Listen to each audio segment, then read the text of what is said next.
शहबाज गिल के खिलाफ केस की समाअत में दिन 1 बजे तक का वक्फा। आज शहबाज गिल की बरियत की दरखास्त पर बहस होनी है। अदालत की जानिब से कहा गया है अगर फैसला शहबाज गिल के हक में हो गया तो वो बाहर हो जाएंगे। तफसीलात जान लेते हैं बोल न्यूज़ के नुमाइंदे एहतशाम अली से। एहतशाम, क्या तफसीलात है?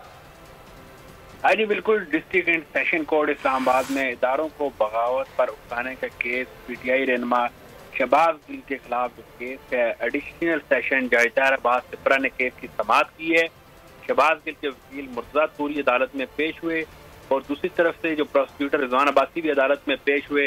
अदालत में शहबाज गिल का जो केस है उसको 1 बजे तक जो है मुलतवी करने की सजा की गई है। इमाद यूसुफ भी जो है 1 बजे तक आएंगे। उनके मुआवन वकील जो है उन्होंने बताया आज जो है शहबाज गिल की बरियत की दरख्वास्त पर बहस होनी है। अदालत के ये रिमार्क थे और अगर फैसला शहबाज गिल के हक में आया तो वो बाहर हो जाएंगे। रिजवान अब्बासी जो प्रोसिक्यूटर हैं उन्होंने शहबाज गिल की बरियत की जो दरख्वास्त है उसकी मुखालफत की है और उन्होंने अदालत को बताया कि ये ऐसे नहीं है कि एक बंदे ने एक के कान में बात की और उसने आगे कर दी।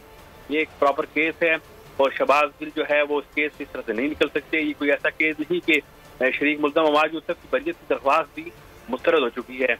मरकजी मुल्ज़म शहबाज गिल हैं, उनकी बरी से दरख्वास्त का जो मरहला है वो अभी उस मरहले में है और यहाँ पर वो जो बरी नहीं हो सकते।